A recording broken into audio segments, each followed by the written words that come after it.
Conhecer os aspectos físicos dos componentes básicos da eletrônica é uma habilidade básica que se espera de alguém que se diga técnico. Então, erros crassos como esse que essa pessoa que diz que é técnico cometeu nesse vídeo que vocês vão conferir agora, são erros inadmissíveis para um técnico.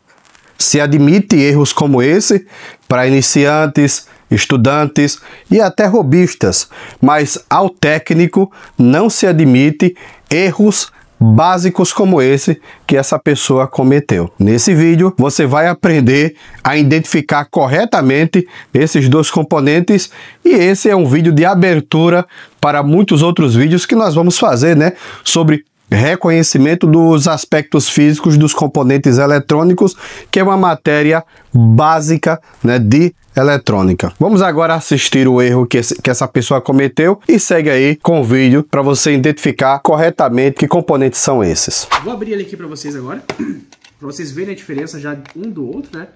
Desde a parte de dentro. Deixa eu abrir aqui para vocês. Abrir por trás aqui. Aí. Então, esse aqui é o novo protetor de rede, tá? A parte interna dele é assim, tá?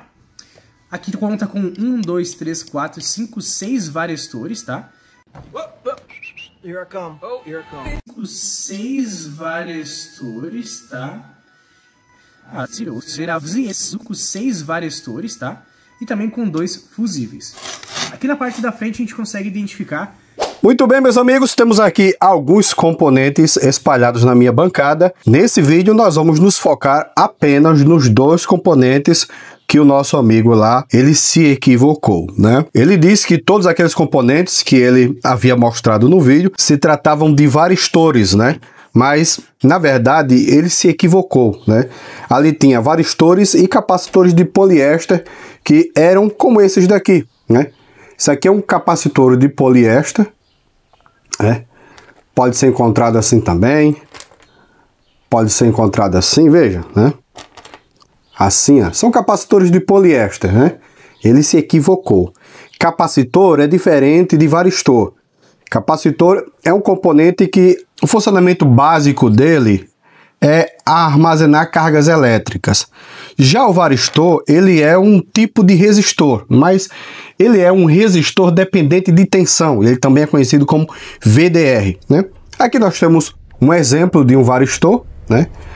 Temos esses outros varistores aqui, ó.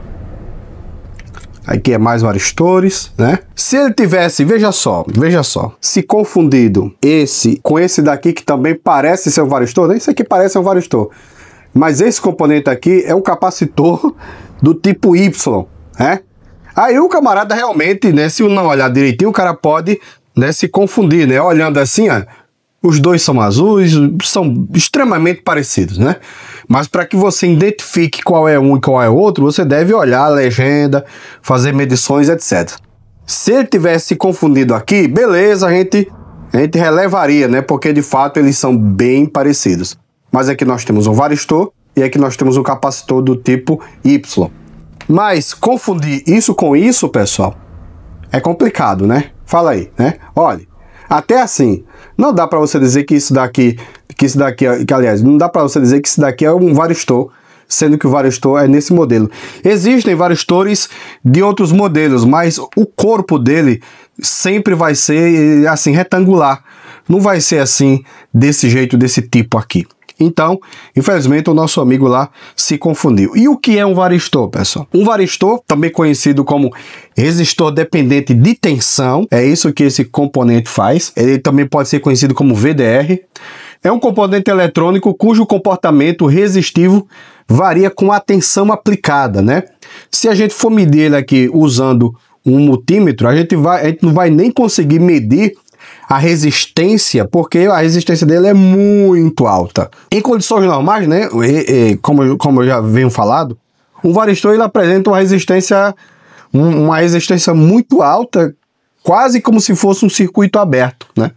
Agora, quando a tensão excede um determinado limite, né, tem varistores que são para a tensão de até 175 volts, 275 volts, 375 volts e assim vai.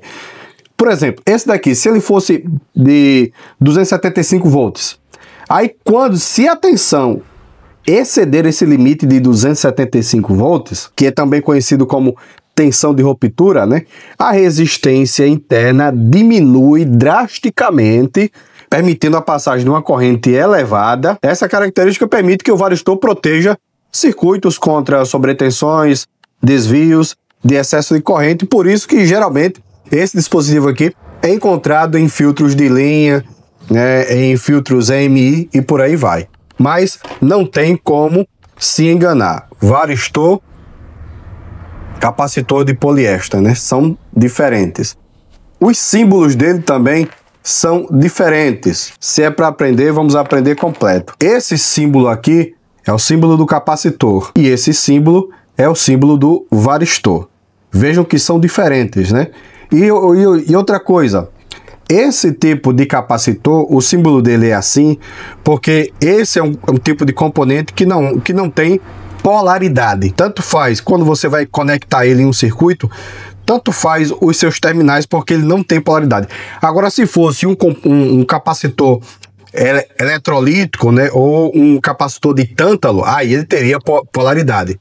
Mas no caso desse daqui, ele não tem polaridade, por isso, né, que o símbolo dele é desse jeito. O varistor, você veja que ele tem um retângulo aqui, para quem já viu os nossos outros vídeos sobre componentes eletrônicos, né, vai ver que esse símbolo aqui representa remete a um resistor, né? A não ser por esse detalhe aqui cortando o meio do símbolo, né? Então, como eu falei do início, o varistor é um resistor variável, né? É um resistor dependente de tensão. Ele vai variar a sua resistência dependendo da tensão aplicada sobre ele, né? Quando ele ultrapassar a tensão de ruptura, aquela tensão que era altíssima vai ficar baixa, permitindo a passagem da corrente elétrica. Então, símbolo do varistor, símbolo do capacitor. Capacitor de poliéster e varistor. São componentes, né? Podia ser esse daqui também, ó. Outro varistor aqui. Então, esses daqui, ó, né? Varistores, capacitor de poliéster. Olha o capacitor de poliéster azul aqui, ó. Olha esse outro aqui bem grandão. Espero que vocês tenham gostado. Até o próximo vídeo.